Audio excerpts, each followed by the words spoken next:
শ্রীমদ্ ভাগবতমের একটা খুব গুরুত্বপূর্ণ কাহিনী আজ আমরা দেখব। সৃষ্টির শুরুতে স্থপতি ব্রহ্মাও ঠিক এমনই এক সমস্যার মুখোমুখি হয়েছিলেন। শাস্ত্র বলছে তিনি এই বিশাল বিশ্বব্রহ্মাণ্ড তৈরির সঠিক পথ খুঁজে পাচ্ছিলেন না। সবকিছু তৈরির জন্য প্রস্তুত থাকলেও তিনি এক মহাজাগতিক সৃজনশীল বাধার সম্মুখীন হন। তখনই তিনি আদিম জলে বসে এক রহস্যময় শব্দ শুনলেন, তপ অর্থাৎ তপস্যা। প্রথমে বিভ্রান্ত হয়ে উৎস খুঁজলেও তিনি কিছুই পেলেন না, তাই নিজের ভেতরেই মনোনিবেশ করলেন। তিনি বুঝলেন এই নির্দেশই একমাত্র পথ, তাই গভীর মনোযোগে ধ্যান শুরু করলেন। পুরো 1000 দিব্য বছর ধরে তিনি মন ও ইন্দ্রিয়কে নিয়ন্ত্রণ করে এই তপস্যা করেন। এর পুরস্কার কোনো নির্দেশিকা ছিল না, বরং ছিল সবকিছুর উৎসের এক ঐশ্বরিক ঝলক। তাকে দেখানো হলো আধ্যাত্মিক জগৎ বৈকুণ্ঠ, যা জাগতিক প্রভাব থেকে সম্পূর্ণ মুক্ত। সেখানে সময়ের কোনো প্রভাব নেই, আর জাগতিক জীবনের মায়ারও কোনো অস্তিত্ব নেই। সেখানকার বাসিন্দারা ছিলেন অত্যন্ত তেজস্বী, আর সবার মধ্যেই ছিল পরমেশ্বরের রূপের ছোঁয়া। আর সেখানেই ব্রহ্মা দেখলেন সেই জগতের অধিপতিকে, পরমেশ্বর ভগবানকে। অভিভূত ব্রহ্মা শ্রদ্ধা জানালে ভগবান তাকে যে কোনো বর চাইতে বলেন। কিন্তু ব্রহ্মা শক্তি চাইলেন না, চাইলেন জ্ঞান, বিশেষ করে ভগবানের আপাতবিরোধী প্রকৃতি নিয়ে। তিনি মায়া বা মহাজাগতিক শক্তির কার্যকারিতা বুঝতে চাইলেন। ঠিক যেমন মাকুড়সা নিজের থেকে জাল বনে, ভগবানও কি সেভাবেই সৃষ্টি করেন? ভগবান সন্তুষ্ট হয়ে অস্তিত্বের সেই পরম গোপন রহস্য প্রকাশ করতে রাজি হলেন। তিনি বললেন, সৃষ্টির আগে শুধু আমিই ছিলাম, আর শেষেও আমিই থাকব। আর মায়া হলো সেটাই যা বাস্তব মনে হলেও তার থেকে ভিন্ন, ঠিক অন্ধকারের প্রতিফলনের মতো। এই মহাজাগতিক বিরোধাভাসটা বোঝা যায় প্রকৃতির উপাদানের মাধ্যমে। ভগবান বললেন, আত্মার সত্য জানতে এই জ্ঞানই যথেষ্ট। এই জ্ঞান পেয়ে ব্রহ্মা প্রস্তুত হলেন, আর মহাজাগতিক সৃষ্টির কাজ শুরু হল। তাহলে যদি এই বাস্তবতাই মায়া হয়, তবে সত্যিকারের জেগে ওঠার মানে কি?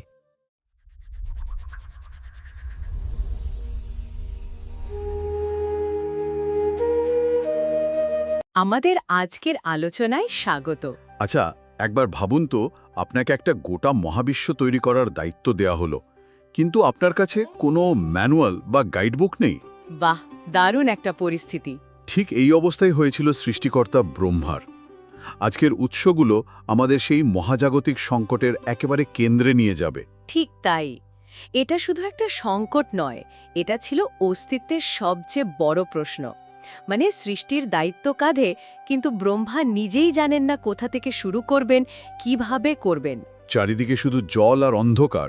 হ্যাঁ, এই গল্পটা শুধু পুরাণের নয়, এটা যে কোনো বড় কাজের শুরুতে আমাদের সবার যে দ্বিধা হয়, তারই এক মহাজাগতিক রূপ। আর এই দ্বিধার সমাধান হিসেবেই আমরা পাই এমন এক কথোপকথন যা হয়েছিল ব্রহ্মার সঙ্গে স্বয়ং পরমেশ্বর ভগবানের। আমাদের আজকের আলোচনা সেই কথোপকথন নিয়ে। বিশেষ করে এর ভেতরে থাকা 4টে শ্লোক, যাকে বলা হয় চতুশ্লোকী ভাগবত, যা কিনা পুরো ভাগবতের সারমর্ম হিসেবে ধরা হয়। চলুন এই মহাজাগতিক রহস্যের গভীরে প্রবেশ করা যাক। চলুন তাহলে। এই মহাকাব্যিক কথোপকথনটা শুরু হচ্ছে ব্রহ্মার এক চরম দ্বিধার মুহূর্ত দিয়ে। তাকে বলা হয়েছে সৃষ্টি করতে, কিন্তু তিনি পদ্মাসনে বসে ভাবছেন কিভাবে করব। এটা তো বেশ অদ্ভুত পরিস্থিতি, তাই না? হ্যাঁ, স্বয়ং সৃষ্টিকর্তারই ক্রিয়েটার্স ব্লক হয়েছে। হা, ঠিক তাই। আর এটা একটা গভীর দার্শনিক দিক তুলে ধরে। মানে সৃষ্টি শুধু ইচ্ছা দিয়ে হয় না, এর জন্য প্রয়োজন সঠিক জ্ঞান, শক্তি আর একটা পরিষ্কার ভিশন। ঠিক। ব্রহ্মার এই অসহায় অবস্থাটাই তাকে আত্মানুসন্ধানে ঠেলে দেয়। তিনি বুঝতে পারেন এর উত্তর তার নিজের ভেতরে নেই, এটা আসবে কোনো উচ্চতর উৎস থেকে। তাই তিনি গভীর ধ্যানে মগ্ন হন। আর ঠিক সেই মুহূর্তে তিনি একটা দৈববাণী শোনেন। জলের ভেতর থেকে দুবার একটা শব্দ ভেসে আসে, তপ। তপ তপ। হ্যাঁ, উৎস বলছে এই একটা শব্দই নাকি সন্ন্যাসীদের আসল সম্পদ। কিন্তু শুধু এই একটা শব্দ, তপ, এর মানে কি? এটা তো কোনো নির্দেশিকা নয়। এখানেই তো মজাটা। দৈববাণী তাকে সৃষ্টির ব্লুপ্রিন্ট দেয়নি, বরং সেই ব্লুপ্রিন্ট বোঝার যোগ্যতা অর্জনের পথ বাতলে দিয়েছে। আচ্ছা, স্টপ। তপ বা তপস্যার মানে শুধু কঠোর সাধনা নয়। এর আসল অর্থ হল একাগ্রতা, আত্মনিয়ন্ত্রণ এবং গভীর মনোসংযোগের মাধ্যমে নিজের চেতনাকে এক উচ্চতর স্তরে নিয়ে যাওয়া। ও, মানে এটা একটা প্রস্তুতির মতো। একদম। এটা অনেকটা কোনো বড় প্রজেক্ট শুরু করার আগে শুধু পরিকল্পনা করা নয়, বরং নিজের উদ্দেশ্য এবং মূলনীতির সঙ্গে নিজেকে একাত্ম করে নেওয়া। ব্রহ্মা এখানে মহাজাগতিক স্কেলে সেই ভিশন অ্যালাইনমেন্ট করছেন আর কি। ওয়াও, ভিশন অ্যালাইনমেন্ট, এই তুলনাটা দারুণ। তার মানে এই তপস্যার মাধ্যমে তিনি নিজেকে সৃষ্টির জন্য প্রস্তুত করছিলেন। আর এই তপস্যা নাকি 1000 দিব্য বছর ধরে চলেছিল। ভাবা যায়। হ্যাঁ, এবং সেই তপস্যার তেজ এতটাই ছিল যে বলা হয়েছে তা সমগ্র জগৎকে উত্তপ্ত করতে পারত। এই কঠোর সাধনার পর তিনি পুরস্কৃত হলেন। এখানেই আমার একটা প্রশ্ন ছিল, পুরস্কার হিসেবে তিনি তো সৃষ্টির কোনো নকশা বা পরিকল্পনা পাননি, তাই না? তিনি দর্শন পেলেন ভগবানের নিজস্ব ধাম বৈকুণ্ঠের। এটা তো অবিশ্বাস্য। মানে পুরো জগৎ সৃষ্টির আগে ব্রহ্মাকে দেখানো হচ্ছে যে একটা পারফেক্ট জগৎ দেখতে কেমন হয়। এটা অনেকটা ফাইনাল পরীক্ষার আগে উত্তরপত্র দেখিয়ে দেওয়ার মতো। একদম চমৎকার বলেছেন, ঠিক তাই। এই অনিত্য দুঃখ কষ্টে ভরা জড় জগৎ সৃষ্টি করার আগে তাকে সেই নিত্য আনন্দময় চিন্ময় জগতের একটা ঝলক দেখানো হলো। এটাই হবে তার সৃষ্টির জন্য চূড়ান্ত মানদণ্ড, একটা বেঞ্চমার্ক। ঠিক। বৈকুণ্ঠের বর্ণনায় বলা হয়েছে সেখানে কোনো দুঃখ, ভয়, মোহ বা সময়ের প্রভাব নেই। এমনকি প্রকৃতির যে 3টি গুণ সত্য, রজ, তম, তারও কোনো অস্তিত্ব নেই। মায়ার কোনো প্রবেশাধিকার নেই সেখানে। এটা হলো আদর্শ, একটা অ্যাবসোলিউট রিয়ালিটি। আর এরপর তিনি স্বয়ং ভগবানকে দর্শন করলেন। বর্ণনায় বলা হচ্ছে তিনি লক্ষ্মী দেবী, যজ্ঞ এবং সমগ্র জগতের অধিপতি। কিন্তু তার রূপে শুধু ঐশ্বর্য নয়, একটা গভীর ঘনিষ্ঠতার আভাসও রয়েছে। যেমন বলা হয়েছে তার মুখ প্রসন্ন হাসিতে উজ্জ্বল, আর তিনি ভক্তের প্রতি কৃপা করার জন্য উন্মুখ। এই দর্শনটা ব্রহ্মার জন্য খুব জরুরি ছিল। তিনি দেখলেন যে পরম সত্য কোনো নিরাকার শূন্যতা বা নিষ্ক্রিয় শক্তি নয়, বরং একজন স্নেহময় করুণাময় ব্যক্তি। ঠিক। এখানে ভগবানের শক্তির একটা বিস্তারিত বর্ণনাও আছে, যেখানে তাকে বিভিন্ন প্রকার শক্তি যেমন 16, 5 এবং 4টি দ্বারা পরিবেষ্টিত দেখানো হয়েছে। সংখ্যাগুলো নির্দিষ্ট দার্শনিক তত্ত্বের প্রতীক, কিন্তু মূল কথা হল তিনিই সমস্ত শক্তির উৎস। আর এই দর্শন ব্রহ্মার মনকে ভয় বা দ্বিধার বদলে আনন্দ আর ভালোবাসায় ভরিয়ে দিল। একদম। এই অবিশ্বাস্য দর্শনের পর ভগবান কথা বললেন, আর তার প্রথম কথাই ছিল ব্রহ্মার তপস্যার প্রশংসা। তিনি বলছেন, তপস্যাই আমার হৃদয় আর আমিই তপস্যার আত্মা। এটা তো একটা বিরাট কথা। এটা একটা গুরুত্বপূর্ণ বিষয়। তার মানে আধ্যাত্মিক সাধনা ঈশ্বরের কাছে এতটাই মূল্যবান যে তিনি একে নিজের সত্তার অংশ মনে করেন। আচ্ছা, তিনি এটা স্পষ্ট করে দিচ্ছেন যে তপস্যা বা একাগ্র সাধনাই হলো সেই মূল শক্তি যা দিয়ে তিনি সৃষ্টি, পালন এবং সংহার করেন। এটা শুধু ব্রহ্মার জন্য নয়, এটা একটা মহাজাগতিক নীতি। এরপর তিনি ব্রহ্মাকে বর চাইতে বলেন। আর ব্রহ্মার প্রার্থনাটাও ছিল অসাধারণ। তিনি কোনো ক্ষমতা, সম্পদ বা অমরত্ব চাইলেন না। তিনি চাইলেন জ্ঞান। হ্যাঁ, তিনি জানতে চাইলেন আপনি এক ও অদ্বিতীয় হয়েও কিভাবে এই জাগতিক এবং চিন্ময় এই দুই ভিন্ন রূপে প্রকাশ পান। মাকড়সার জালের উপমাটা দিয়েছিলেন তিনি। ঠিক, মাকড়সা যেমন নিজের ভেতর থেকে জাল তৈরি করে, আপনিও তো সেভাবেই নিজের শক্তি দিয়ে জগৎ সৃষ্টি করেন। আমি সেই রহস্যটা জানতে চাই। এটা একজন সত্যিকারের জ্ঞানীর প্রার্থনা। তিনি শুধু জানতে চান না কি, তিনি জানতে চান কেন এবং কিভাবে। এর সাথে তিনি আরও একটা প্রার্থনা করেন যা খুব গুরুত্বপূর্ণ। হ্যাঁ, তিনি বলেন সৃষ্টিকর্তা হওয়ার অহংকার যেন আমাকে কখনো স্পর্শ না করে। মানে এত বড় একটা দায়িত্ব পেয়েও তিনি যেন নিজের কর্তৃত্বে অন্ধ না হয়ে যান। কর্মযোগের জন্য এটা এক বিরাট শিক্ষা। অবশ্যই। এখান থেকেই তাহলে আমাদের আলোচনার মূল অংশে আমরা প্রবেশ করছি। ব্রহ্মার এই গভীর প্রশ্নগুলোর উত্তরেই ভগবান সেই 4টে শ্লোক বলেন, যা চতুশ্লোকী নামে পরিচিত। হ্যাঁ, ভগবান নিজেই বলছেন যে তিনি এখন পরম গুহ জ্ঞান প্রকাশ করবেন। আসুন প্রথম শ্লোকটা দেখি। ভগবান বলছেন, সৃষ্টির আগে কেবল আমিই ছিলাম, আমার বাইরে আর কিছুরই অস্তিত্ব ছিল না।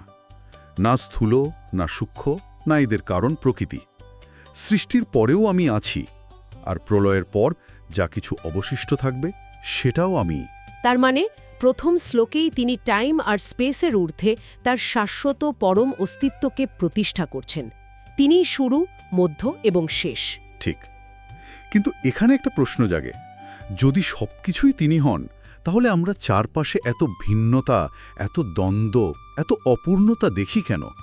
এই জগৎ যা তো আবিষ্কার্য ঈশ্বরীয় বলে মনে হয় না, এর ব্যাখ্যা কি? আপনার প্রশ্নটাই দ্বিতীয় শ্লোকের প্রেক্ষাপট তৈরি করে দিল। এখানেই মায়ার ধারণা আসছে। আচ্ছা, ভগবান বলছেন, আমার সঙ্গে সম্পর্কহীন যা কিছুর অস্তিত্ব আছে বলে মনে হয়, কিন্তু বাস্তবে যার কোনো অস্তিত্ব নেই, তাকে আমার মায়া বলে জানবে। মানে যা আছে বলে মনে হয় কিন্তু আসলে নেই। ঠিক। মায়ার ধারণাটা অনেকটা ধরুন ভার্চুয়াল রিয়ালিটির মতো। আমরা যা দেখছি তা বাস্তব মনে হলেও এর পেছনে একটা অন্য সত্য আছে যা পুরো সিস্টেমটাকে চালাচ্ছে। ভার্চুয়াল রিয়ালিটি দারুণ উদাহরণ। তার মানে এই জগৎটা মিথ্যে নয়, কিন্তু এর বাস্তবতাটা আপেক্ষিক বা ধার করা। ঠিক, যেমন একটা ছায়া বা প্রতিবিম্ব। হ্যাঁ, ছায়ার অস্তিত্ব আছে কিন্তু তার নিজস্ব কোনো সত্তা নেই। আলোর উপর সে নির্ভরশীল। একদম ঠিক। ছায়াটা বাস্তব কিন্তু স্বাধীন নয়। তেমনি এই জগৎ ভগবানের শক্তির একটা প্রতিবিম্ব মাত্র। এর নিজস্ব কোনো পারমার্থিক অস্তিত্ব নেই। এই ধারণাটা বোঝা খুব জরুরি। ঠিক। এরপর তৃতীয় শ্লোকে তিনি এই সম্পর্কটাকে আরও স্পষ্ট করছেন। হ্যাঁ, করছেন। তৃতীয় শ্লোকটা তাহলে কি বলছে? তিনি এই জগতে থেকেও নেই এই বিষয়টা কিভাবে ব্যাখ্যা করছেন? তিনি একটা খুব সুন্দর উপমা দিচ্ছেন। তিনি বলছেন, যেমন পঞ্চমহাভূত অর্থাৎ মাটি, জল, আগুন, বাতাস, আকাশ ছোট বড় সমস্ত জীবের শরীরের মধ্যে প্রবেশ করে আছে। কিন্তু তা সত্ত্বেও এই ভূতগুলো শরীরের বাইরেও স্বাধীনভাবে রয়েছে। ঠিক তেমনি আমিও সবকিছুর মধ্যে থেকেও সবকিছু থেকে আলাদা। এটা একটু বুঝিয়ে বলবেন, আমি ঠিক ধরতে পারলাম না। অবশ্যই। ধরুন সোনার কথা। একটা সোনার হার, কানের দুল বা আংটি, সবকিছুর মধ্যেই সোনা আছে। হ্যাঁ, আছে। সোনা ছাড়া এগুলোর কোনো অস্তিত্ব নেই। কিন্তু সোনা নিজে শুধু হাড়, দুল বা আংটি নয়, সে এগুলোর ঊর্ধ্বে এক বিশুদ্ধ ধাতু। আচ্ছা, বুঝলাম। একইভাবে ভগবানই মহাবিশ্বের প্রতিটি অণু পরমাণুতে উপস্থিত। তিনি সব কিছুর উপাদান, কিন্তু তিনি এই মহাবিশ্বের মধ্যে সীমাবদ্ধ নন। তিনি এর বাইরেও তার স্বরূপে বিরাজমান। বাহ! এই দর্শনকে বলা হয় অচিন্ত ভেদাভেদ, একই সাথে এক এবং ভিন্ন, যা আমাদের সাধারণ তর্ক দিয়ে পুরোপুরি বোঝা সম্ভব নয়। সোনার উপমাটা দিয়ে বিষয়টা অনেক পরিষ্কার হলো। তার মানে তিনি সবকিছুতে আছেন কিন্তু কোনো কিছুতেই আবদ্ধ নন। একদম। তাহলে প্রথম 3টি শ্লোকে আমরা জানলাম পরম সত্য কি, মায়া কি এবং জগতের সঙ্গে পরম সত্যের সম্পর্ক কি। চতুর্থ শ্লোকে কি বলা হচ্ছে? চতুর্থ শ্লোকে ভগবান একজন সত্য সন্ধানকারীর জন্য পদ্ধতি বা মেথড বলে দিচ্ছেন, কিভাবে এই পরম সত্যকে জানতে হবে। একটা প্র্যাকটিক্যাল গাইড। হ্যাঁ, তিনি বলছেন সত্যকে খুঁজতে হবে অন্যয় এবং ব্যতিরেক এই দুটি পদ্ধতির মাধ্যমে। অন্যয় আর ব্যতিরেক, এই শব্দ দুটোর মানে কি? অন্যয় মানে হলো সবকিছুর মধ্যে যা কমন বা সাধারণ তা খুঁজে বের করা। যেমন ধরুন, মাটির তৈরি সব পাত্রের, হাঁড়ি, কলসি, বাটি মধ্যে কমন ফ্যাক্টর কি? মাটি। ঠিক। সোনার সব গয়নার মধ্যে কমন হলো সোনা। এই পদ্ধতিতে দেখলে মহাবিশ্বের সমস্ত বৈচিত্র্যের মধ্যে একমাত্র কমন ফ্যাক্টর হলেন স্বয়ং ভগবান। আচ্ছা, আর ব্যতিরেক? ব্যতিরেক মানে হলো যা কিছু পরিবর্তনশীল তাকে বাদ দিয়ে যা অপরিবর্তনীয় তাকে চিহ্নিত করা। আমাদের শরীর, মন, জগৎ সবই তো পরিবর্তনশীল। হ্যাঁ, সবই বদলাচ্ছে। একমাত্র অপরিবর্তনীয় সত্তা হলেন ভগবান। ভগবান বলছেন, এই দুই পদ্ধতি দিয়ে বিচার করলে তুমি দেখবে একমাত্র আমি সব পরিস্থিতিতে, সব কালে, সব স্থানে স্থায়ী থাকি। তার মানে এটা একটা সম্পূর্ণ দার্শনিক কাঠামো যা দিয়ে বাস্তবতাকে বিশ্লেষণ করা যায়। ঠিক। ভগবান ব্রহ্মাকে শুধু সৃষ্টি করতে বললেন না, তার আগে তাকে বাস্তবতার মূল সূত্রগুলো শিখিয়ে দিলেন। তিনি যেন বলছেন, এই নাও জ্ঞানের চশমা, এটা পড়ে এবার জগৎটাকে দেখো এবং সৃষ্টি করো, তাহলে আর কোনোদিন মোহে পড়বে না। ঠিক তাই। এবং তিনি ব্রহ্মাকে আশ্বাসও দেন যে এই জ্ঞানকে আশ্রয় করে তিনি যখন সৃষ্টি করবেন তখন আর কখনো বিভ্রান্ত হবেন না। এই অবিশ্বাস্য নির্দেশ দেওয়ার পর ভগবান অদৃশ্য হয়ে গেলেন, আর তারপর ব্রহ্মা জগৎ সৃষ্টি করলেন। কিন্তু উৎসে একটা অদ্ভুত কথা বলা আছে, তিনি জগৎকে পূর্ববৎ অর্থাৎ আগের মতোই সৃষ্টি করলেন। এর মানে কি? এই পূর্ববৎ শব্দটা খুব গুরুত্বপূর্ণ। এটা ইঙ্গিত দেয় যে সৃষ্টি একটা চক্রাকার প্রক্রিয়া। এটা আগেও বহুবার হয়েছে, ভবিষ্যতেও হবে। ওহো, একটা সাইকেল। হ্যাঁ, কিন্তু এখানের মূল বিষয় হলো এই জ্ঞানের প্রবাহ। ব্রহ্মা এই জ্ঞানটা নিজের কাছে আটকে রাখেননি। হ্যাঁ, এই পরম্পরার কথা উল্লেখ আছে, তাই না? অবশ্যই। এই জ্ঞান প্রবাহের একটা সুস্পষ্ট ধারা আছে। ভগবান এই জ্ঞান দিলেন ব্রহ্মাকে, ব্রহ্মা তার প্রিয় পুত্র নারদকে দিলেন, নারদ দিলেন মহর্ষি ব্যাসদেবকে, যিনি এই ভাগবত পুরাণ রচনা করেছেন। আর ব্যাসদেবের পুত্র শুকদেব গোস্বামী সেই জ্ঞানী এখন শোনাচ্ছেন রাজা পরীক্ষিতকে, যা আমরা পড়ছি। ঠিক, এর মানে হলো আমরা যে আলোচনা করছি তা কোনো মন গড়া কথা নয়, এটি সেই মূল দিব্য নির্দেশেরই একটি সরাসরি পরম্পরা। এটা অনেকটা একটা ওপেন সোর্স প্রজেক্টের মতো, যেখানে মূল কোডটা প্রজন্ম থেকে প্রজন্মান্তরে নিখুঁতভাবে কাইমাতম করা হয়, যাতে তার বিশুদ্ধতা নষ্ট না হয়। দারুণ তুলনা। এই পরম্পরা বা ডিসিপ্লিক সাকসেশন জ্ঞানের প্রামাণিকতা নিশ্চিত করে। তাহলে দেখুন, আমরা সৃষ্টিকর্তার এক মহাজাগতিক দ্বিধা থেকে শুরু করে বাস্তবতার এক চূড়ান্ত দার্শনিক দৃষ্টিভঙ্গি পর্যন্ত একটা লম্বা পথ পাড়ি দিলাম, যার শুরু হয়েছিল একটা মাত্র শব্দ দিয়ে, তপ, আর তার সমাপ্তি ঘটল অস্তিত্ব, মায়া এবং পরম সত্যের এক গভীর উপলব্ধির মাধ্যমে। এখান থেকে মূল শিক্ষাটা হলো যে কোনো মহান কর্ম বা সৃষ্টির আগে সঠিকভাবে জানা এবং দেখা প্রয়োজন। ব্রহ্মাকে তার কাজ শুরু করার আগে নিজের চেতনাকে পরম সত্যের সঙ্গে যুক্ত করতে হয়েছিল। জ্ঞানই হলো আসল শক্তি। ঠিক, জ্ঞানই হলো আসল শক্তি, যা ছাড়া যে কোনো সৃষ্টি লক্ষ্যহীন হয়ে পড়ে। আমাদের শ্রোতাদের জন্য একটা শেষ ভাবনা রেখে যেতে চাই। উৎস বলছে, ব্রহ্মা এই পরম জ্ঞান লাভের পরেও জগৎকে পূর্বের মতোই সৃষ্টি করেছিলেন। এটা ভাবার মতো বিষয়। যদি এই গভীর জ্ঞান লাভের পরেও সেই একই জগতের পুনরাবৃত্তি হয়, যেখানে আনন্দ, দুঃখ, ভালো মন্দ সবই আছে, তাহলে এই মহাজাগতিক চক্র এবং আমাদের অস্তিত্বের উদ্দেশ্য সম্পর্কে এটা আমাদের কি ভাবতে শেখায়? এটা কি শুধুই এক নির্ধারিত নাটক যা বারবার অভিনীত হয়, নাকি এর পেছনে আরও গভীর কোনো উদ্দেশ্য আছে যা আমরা এখনো ধরতে পারিনি?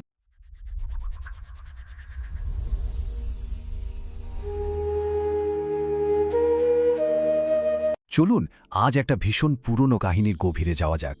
এটা এমন এক সত্তার গল্প যাকে এই গোটা ব্রহ্মাণ্ডটা তৈরি করার দায়িত্ব দেওয়া হয়েছিল, কিন্তু এত বড় একটা কাজ শুরু করার জন্য যে জ্ঞানটা দরকার ছিল সেটাই তার কাছে ছিল না। আসুন সেই জ্ঞান খুঁজে বের করার যাত্রার বিশ্লেষণটা শুরু করা যাক। কখনো কি ভেবে দেখেছেন কি হবে যদি খোদ ব্রহ্মাণ্ডের যিনি সৃষ্টিকর্তা তারই কিছু নির্দেশনার দরকার পড়ে? এই প্রশ্নটাই কিন্তু আমাদের আজকের আলোচনার একেবারে কেন্দ্রবিন্দুতে রয়েছে। তো এই গল্পের শুরুতেই আমাদের দেখা হচ্ছে সৃষ্টিকর্তা ব্রহ্মার সাথে, আর তিনি কিন্তু একটা বেশ বড়সড় সংকটের মধ্যে আছেন।